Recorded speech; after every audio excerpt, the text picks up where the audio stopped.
Salut à tous, alors nouvelle vidéo Outlook, comme chaque semaine j'espère que vous allez tous bien. C'était une semaine plutôt intéressante. Vers la fin, pas mal de paires ont plutôt bien bougé.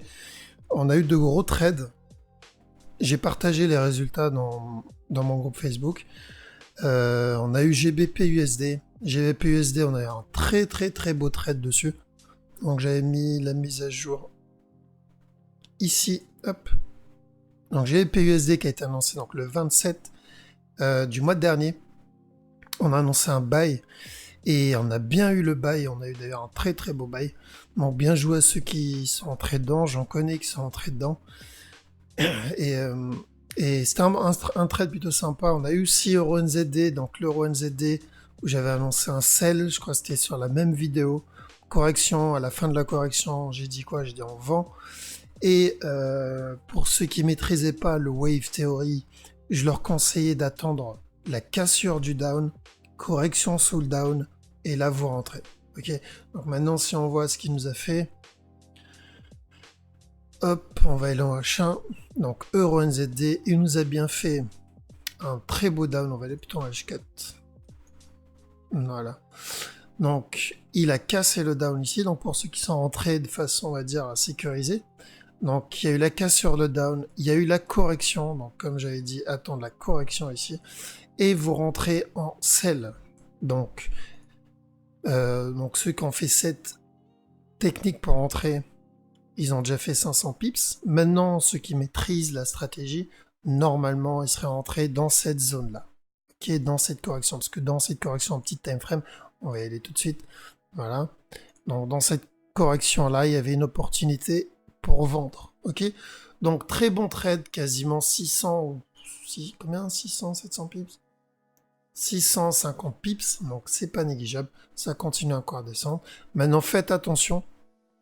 Pourquoi? Parce que comme j'ai dit la dernière fois, si ça c'est un running flat, donc tout ce mouvement là c'est un running flat, ça voudrait dire que le up n'est pas fini, d'accord?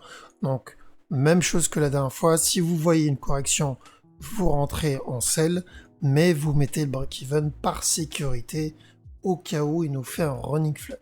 Parce que bien sûr, il peut continuer à chuter si ce mouvement-là est terminé. Donc c'était bien le mouvement en 5 temps. Donc, ça voudrait dire que ce move est terminé, on va avoir un down. Ok. Donc vu qu'on peut pas savoir, et vu que les deux possibilités peuvent se réaliser, donc on fait quoi? On rentre quand il y a un signal, mais on met le break-even au cas où, pour pas se faire surprendre. Ok. Alors, donc je voulais faire aussi une petite mise à jour sur l'Aude NZD. Donc l'Aude NZD, c'est un trade que j'avais annoncé le début juillet, le 1er juillet. Donc je voyais quoi? Je voyais un up pour un ABC. Et ensuite, une fois que le C est formé, je voyais un down. Donc quand j'avais annoncé ce mouvement-là, il en était à là, ici. Donc on a bien eu le up. On a dû avoir 200 pips, je crois. 250 pips. Et ensuite, on a bien eu le down qui a dû nous donner dans les 300-400 pips. Donc l'objectif n'a pas changé. Hop. Donc l'objectif, le premier TP est toujours là. Le deuxième TP est toujours là. Et donc c'est l'un des double trade qu'on a eu, donc en buy et en sell. Et une fois que, donc s'il chute et il vient casser ce bas là, je vais chercher un buy, d'accord? Un gros buy vers le haut. Donc pourquoi un gros buy vers le haut? Donc pour ceux qui n'ont pas vu cette vidéo là, parce qu'elle est perdue dans toutes les vidéos que j'ai fait. Pourquoi? Parce que donc je vois ce mouvement là en 3 temps, donc ce ABC ici, ce mouvement là en 3 temps ici, et donc je vois encore un mouvement en 3 temps vers le bas. Donc pour ce A ici, le B ici, et enfin le C ici. Et une fois qu'il aura terminé cette correction, on va avoir un up, donc pour ce mouvement correctif vers le haut. Ok. Donc pour le moment le down n'a pas changé, et par contre s'il arrive, il casse ici, on surveille un buy, on oublie les ventes. AUDUSD, donc AUDUSD. Alors, il nous a fait une impulsion vers le haut. S'il corrige ici, c'est une bonne nouvelle pour nous. Pourquoi c'est une bonne nouvelle? Parce que ça pourrait être une bonne opportunité d'achat. Donc s'il nous fait une correction, on va aller en H4. S'il nous fait une correction ici, on surveille un buy. Et un buy, le buy peut aller jusqu'à ce top. Ok? Pourquoi ce top? Parce que de toute façon, il y a deux possibilités. C'est où il nous fait une correction ici pour ensuite chuter. D'accord? L'autre possibilité que je vois bien, c'est au moins un up pour ce mouvement-là. Ce A ici, ce down pour le B et ce up pour le C. Donc je pense pas que tout ce mouvement-là soit la fin de la correction de ce down, mais c'est une possibilité. Donc ce qu'on fait, c'est que si il corrige et il monte, vous mettez le break-even. D'accord? Vous mettez le break-even parce que si ça, c'est une correction, parce qu'il peut monter, finir, chuter encore dans cette zone-là, et ensuite nous faire le dernier up. Ça, c'est une possibilité aussi. Donc on va voir quel genre de up il va nous faire ici. Donc en petit time frame, très simple, vous attendez une correction, et une fois que la correction est terminée, vous rentrez en buy. Ok? Mais n'oubliez pas le break-even. Parce que s'il confirme la deuxième possibilité, il pourra faire encore un down. Donc je vous remontre une dernière fois les deux possibilités. Donc, hop. Donc première possibilité, un regular flat à partir de maintenant. Donc le A ici, le B là maintenant, et donc il nous fait le C ici. Donc A, B, C. Ça c'est la première possibilité. Deuxième possibilité, c'est quoi? Donc ça c'est bien le A. Le B, ça va être en 3 temps, comme ça. Et ensuite, nous faire un C. Et ensuite chuter. Donc ça, c'est aussi notre possibilité. Okay, donc c'est pour ça. Au cas où il fait la deuxième possibilité, mettez les break-even. Ça n'empêche pas quand même de manger le... Donc si c'est la deuxième possibilité, on va manger le B ici. Pour ce A, B, et donc on aura le C en bas. Okay, maintenant, si c'est la première possibilité qu'on est en bas, bon bah jackpot. On va voir ce up. Ok, donc surveillez au du USD, pardon, surveillez un achat. EuroCHF, donc EuroCHF, c'est juste une mise à jour, donc c'est un trade que quelqu'un m'avait demandé d'analyser la semaine dernière. Donc on avait vu quoi? J'espère qu'il l'a pris et qu'il est entré dedans. Donc j'avais dit correction, donc il y avait cette trend là qui était en cours. Et j'ai dit qu'il est en train de corriger. Une fois qu'il casse la trend et qu'il corrige en dessous, on rentre en sell. Ok, maintenant, celui qui maîtrise le wave theory, il rentre dans cette zone-là. Celui qui maîtrise pas, il attend la correction avant d'entrer en sell. Donc, le forecast, donc l'analyse, elle a été validée. Du coup, le take profit ne change pas, il est toujours ici. Ok, mais attention, il faut mettre le break-even. Pourquoi il faut mettre le break-even? Parce que tant qu'il n'a pas cassé ce bas, la correction n'est toujours pas finie.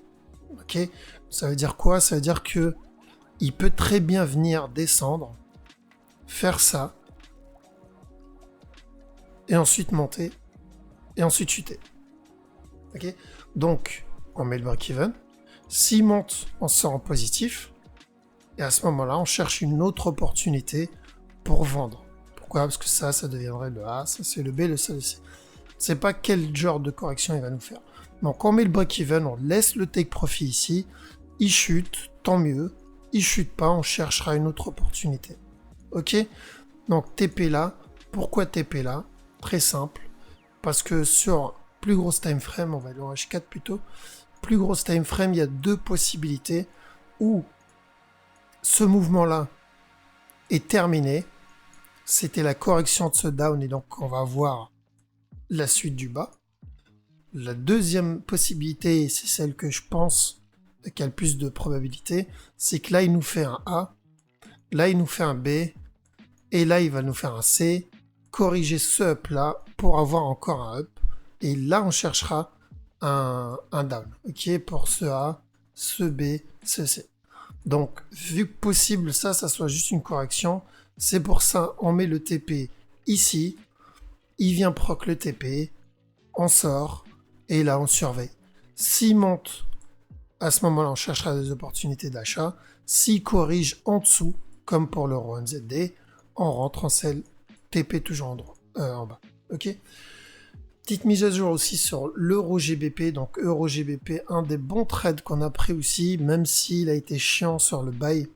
Donc pour ceux qui n'ont pas suivi, c'est un buy qu'on a pris, que j'ai annoncé ici, donc quand il y avait uniquement ce mouvement-là. Il était dans cette zone-là, si je me rappelle bien. Donc j'avais dit quoi? J'avais dit qu'on allait avoir un buy et ensuite un sell. Ok. Et du coup, on a bien eu le buy et on a bien eu le sell, même si le buy il était chiant. Ok.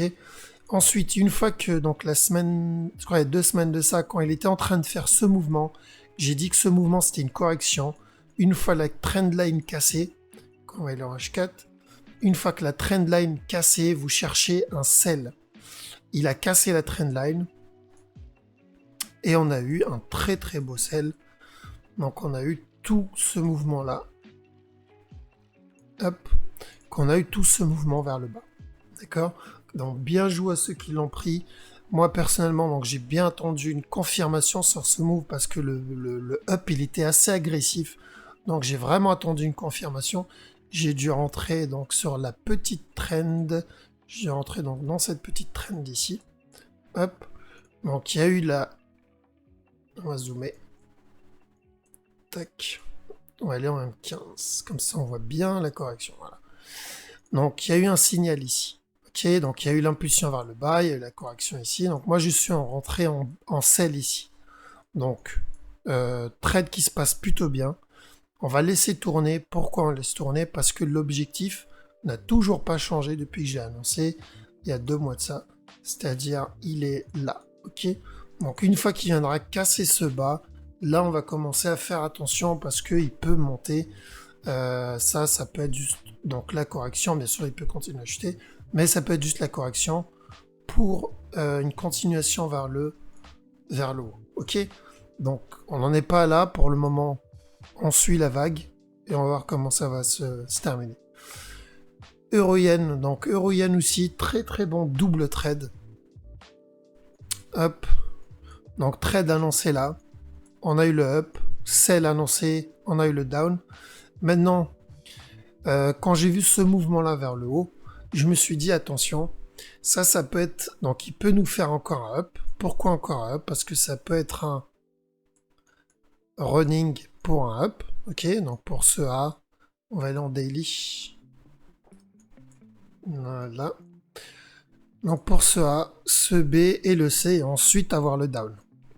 Ok, donc ça c'était une possibilité, mais ça m'a pas empêché de vendre le down là qu'on vient d'avoir ici. Hop, donc j'ai vendu ce down là. On a eu la correction ici. Je suis rentré en sell. Là, on a une deuxième opportunité pour vendre. Donc là, qu'est-ce qu'il est en train de nous faire? Possible un running flat. Ok. Donc ça, c'est possible que ça soit le A. Ça, le B. Il nous fait le C. Ça peut être aussi un expanding flat. Pour ensuite chuter. Ok. Donc ou de là ou de là. Donc moi, j'espère pour un A, B, C et ensuite chuter. Mais malheureusement, c'est pas moi qui décide. Donc on surveille pour le moment. Il n'y a pas de signal de vente. Ok. Pourquoi il n'y a pas de signal de vente? Parce que ce mouvement-là peut être correctif. C'est-à-dire ça peut être le A. Là, il va nous faire le B. Et ensuite nous faire un C ici. D'accord? Donc, s'il fait une correction et s'il confirme bien un running flat ici, vous rentrez en sell et vous mettez le break-even au cas où ce mouvement soit une correction. Mais sur le long terme, donc, 2 possibilités. Je vous montre les 2 possibilités. La première qui n'a pas changé, si vous vous rappelez bien, c'était ce A, ce B et le C. Et du coup, on va voir le down. Ok. La deuxième possibilité maintenant, c'est ce A. Hop, attendez. Donc, voilà. Tac, ce A. Donc ça, c'est un running flat qu'il est en train de faire. Et donc, on aura encore un up avant le down. Quoi qu'il arrive, on va manger. Donc si ça c'est une correction, on prendra bien sûr les sells à l'intérieur et en même temps on prendra le buy. Donc j'ai envie de dire plus de trade pour nous. EURNZD, je crois on l'a vu, non on l'a pas vu, je sais plus. Il me semble on l'a vu. Alors oui on l'a vu. Donc EURNZD on l'a vu. GBP CAD, donc GBP CAD c'est pareil, c'est un trade que j'ai annoncé là. C'était quand? C'était le 3. Le 3, donc début du mois. J'avais dit attendez une correction et ensuite un up jusqu'au top.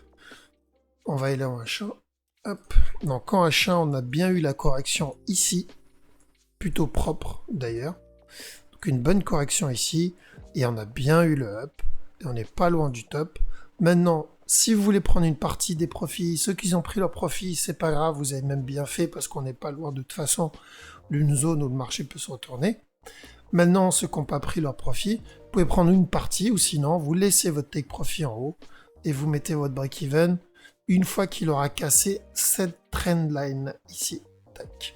Une fois qu'il casse la trendline, donc il vient, il monte, il casse la trendline, vous mettez votre break-even, peu importe où vous êtes rentré, vous mettez break-even.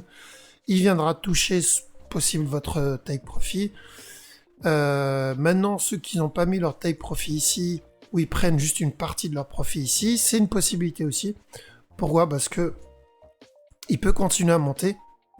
Si vous faites partie donc de ce cas-là, ce que vous faites, donc une fois que vous avez mis votre break-even là, il monte, vous attendez une correction, un up, et vous mettez le break-even et vous faites ça à chaque fois, ok? Parce qu'on ne peut pas savoir jusqu'où il va monter, parce que cette structure, elle est encore trop jeune pour vraiment savoir ce que c'est, ok? Donc ça peut être juste un running flat, un regular flat ou un triple tri. Mais tout ce qu'on sait, c'est que ce mouvement-là, c'est une correction pour possible encore un down. D'accord? GBP Yen. GBP Yen. Alors c'est un trade que j'ai pas pris. Pourquoi? Parce que quand il en était à là, ici, malheureusement, il n'y avait pas assez d'informations sur la structure pour pouvoir deviner quoi que ce soit. Ça peut être un buy, ça peut être un sell. Il n'y a pas assez d'informations. D'accord? Et là, il aurait pu continuer à chuter ici. Du coup, ça, c'était la correction. Ou il aurait pu continuer à faire un petit up, descendre pour nous faire ce mouvement et un up. Bref, trop de possibilités. Donc, je préfère attendre. Maintenant, à l'état actuel, il y a un peu plus d'infos, on va dire. Tant qu'il ne viendra pas casser ce top, c'est possible qu'on ait encore un down. Peut-être pas jusqu'à là, mais au moins un down, venir casser ce bas. Donc pour un A, un B, un C. Ok. Donc ça, c'est une possibilité. Maintenant, on ne sait pas encore parce qu'il n'y a pas assez d'infos. Le B semble quand même assez agressif. Qu'est-ce qu'il faut faire dans ces cas-là? Très très simple. S'il corrige là, correction qui annonce un sell, comme on en a eu plein ici, il y en a eu là, il y en a eu là, donc en petit time frame. S'il fait une correction, par contre cette fois en 1 heure, donc il faut vraiment attendre une correction en 1 heure minimum dans ce genre de mouvement. Donc s'il fait une correction 1 heure, vous rentrez en sell et vous mettez le break-even. Pourquoi on met le break-even? Parce que ce down peut être juste la correction de ce mouvement vers le haut. Donc il peut nous faire un truc comme ça, nous faire encore un up, et ensuite nous faire un autre down. Et tout ça, c'était le A, le B et le C, ici. Pour ensuite, on est le up. Okay, donc c'est pour ça qu'il faut mettre le break-even, parce qu'on ne sait pas quel genre de structure ça va être. Mais s'il y a un signal, on rentre quand même en sell, et on met le break-even. Parce que si ça chute, pour nous faire le C, bon bah on est dans le trade. Ok. Alors, GBP USD. Donc GBP USD, on l'a vu. C'était le trade qu'on a pris la semaine dernière, enfin la semaine d'avant, je sais plus, annoncé ici en buy, qu'on a bien eu le buy. On a quand même mangé 300 pips. Maintenant, faut surveiller cette structure. Hop, donc cette structure-là, ce que ça va être. Donc s'il me fait une correction, je rentre en achat. Toujours l'objectif ici. D'accord? Parce que pour moi, la structure reste la même. Je vois toujours un regular flat. Donc un A, un B, un C. D'accord? Maintenant, bien sûr, la même chose. À chaque fois qu'il me donnera un signal de vente, je vends. Signal de vente, je vends, mais je mets le break-even. Je mettrai le break-even, ce qui peut venir nous faire un mouvement comme ça et nous faire encore un down. Ok, ça c'est une possibilité. Donc, on surveille, mais j'attends quand même on va dire, la structure que je vois le plus, la structure que je vais trade, moi, ce serait encore un up. D'accord? Donc, une fois que cette correction est terminée, je vais trade encore un up. Je vois encore que de l'achat sur le GBP, sur le moyen terme. Bon, il y aura peut-être du sell sur le court terme, mais ça sera que du court terme. Je veux toujours du buy.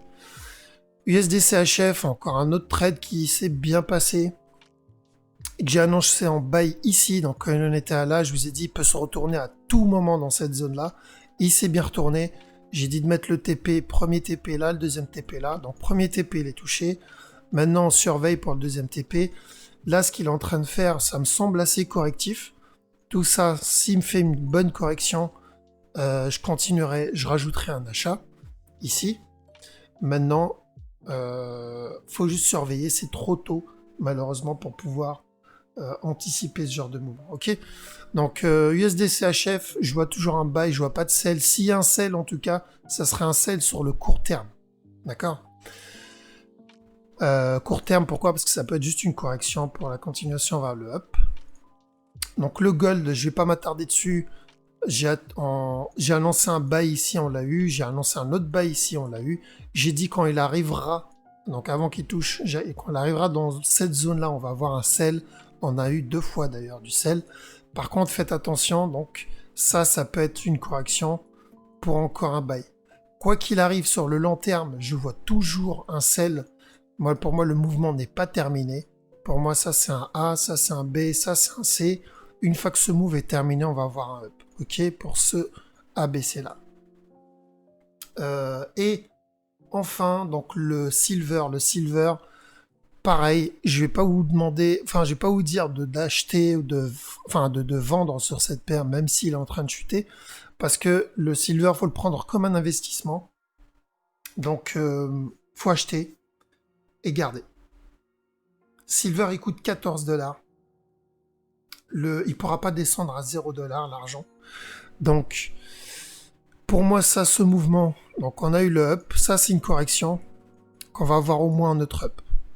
Donc à chaque nouveau down, moi personnellement, si je devais investir sur une paire sur le long terme, ce serait l'argent. À chaque nouveau down, on achète le silver. Ok. Donc et on garde parce que ça va être du long terme. Je pense que le silver montera au moins au minimum, donc jusqu'à aux 20 $. Pourquoi? Parce que on est sur cette structure là. Hop, donc ce A ici. Là, il est en train de nous faire le B. On aura au moins C ici. Ok. Voilà, je veux pas que la vidéo dure trop longtemps, donc je vous laisse ici. N'hésitez pas à venir sur mon groupe Facebook où je partage des vidéos. D'ailleurs, j'ai partagé une vidéo dernièrement pour ceux qui l'ont pas vu dans mon groupe où je réponds à une question sur pourquoi je n'utilise pas les supports et les résistances. Pourquoi je pense que les supports et résistances ça n'existe pas, que c'est juste une illusion. Et bien sûr, c'est mon point de vue. Et aussi, pourquoi certaines figures chartistes donc, ne fonctionnent pas. Pourquoi certaines figures comme le double top, comme l'épaule tête épaule, des fois ça passe et des fois ça passe pas. Donc je l'ai posté sur mon groupe Facebook. Je le posterai peut-être plus tard sur mon groupe YouTube. Maintenant, je veux pas trop la poster dans mon groupe, dans ma chaîne YouTube. Je veux pas trop le faire parce que donc tous ceux qui ont rejoint mon groupe Facebook, je pars du principe que c'est des personnes qui ont l'esprit ouvert, donc ils sont là pour trouver une bonne stratégie et du coup ils comprennent mon point de vue, ok, ils comprennent pourquoi je pense comme ça. Maintenant sur YouTube, c'est beaucoup plus varié et j'ai pas envie de vexer des personnes qui utilisent les supports et les résistances et qui pensent que je suis en train de critiquer leur stratégie. Non, je l'ai dit dans ma vidéo, bien sûr, que chacun utilise la stratégie qui rapporte l'argent. C'était juste mon point de vue, pourquoi moi je l'utilise pas, donc c'est une réponse à une question que j'avais reçue. Ok, donc n'hésitez pas à la regarder si vous voulez la voir dans mon groupe Facebook. Peut-être un jour je la posterai sur YouTube, on verra.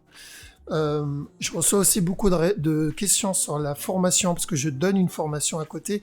À la base, je ne voulais pas faire de formation, donc vous avez bien remarqué, j'en parle pas beaucoup de ma formation, je fais pas de pub dessus. Euh, Moi, à la base, je veux plus faire connaître le Wave Theory.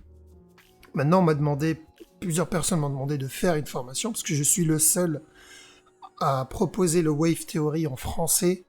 Ça n'existe pas en France. À l'étranger, oui, mais pas en France.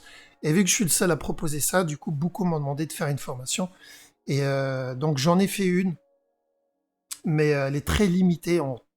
C'est-à-dire, je prends très peu de personnes parce que je suis tout seul à la faire. Et en plus, c'est des formations, c'est que des webinaires et c'est que des webinaires individuels en tête à tête. C'est-à-dire, il n'y a pas de webinaire de groupe. C'est des trucs personnalisés. Je suis l'élève. Je fais des webinaires que avec lui. On se parle en micro. Il me pose des questions en direct. Je lui réponds en direct. On fait des analyses en direct. Je lui apprends tout ce que je sais en direct. Et du coup, je connais ses points forts. Je connais ses points faibles. C'est plus convivial, donc il est plus à l'aise pour me poser des questions aussi, alors qu'en groupe, il y en a certains, ils ont un peu du mal à aimer poser des questions. En groupe aussi, bah, il y en a qui suivent, mais plus que d'autres, et du coup, bah, on a du mal à savoir qui vraiment apprend et qui n'apprend pas. Là où moi, je sais le point faible et le point fort de chaque élève, et je peux les suivre individuellement et leur apprendre réellement. Et en fait, un peu comme j'aurais aimé qu'on m'apprenne, quoi. Toutes les formations devraient être comme ça. Et vu que j'ai fait ce principe d'un suivi individuel, donc je peux pas prendre beaucoup de personnes, malheureusement, donc c'est assez limité. Et aussi, je demande un niveau minimum, parce que je suis pas là pour lui apprendre c'est quoi le trading. Donc au moins savoir c'est quoi un stop loss, c'est quoi un take profit, donc les bases du trading. Et, euh, et voilà, donc c'est pour ça, j'en parle pas beaucoup, parce que c'est quand même c'est des places limitées. Donc si vous voulez si vous voulez des informations là-dessus, contactez-moi. Euh, mais voilà, on en reparlera tranquillement donc sur Messenger ou sur Telegram, ok? Sur ce, je vous laisse, je vous souhaite un bon week-end et je vous dis à la semaine prochaine.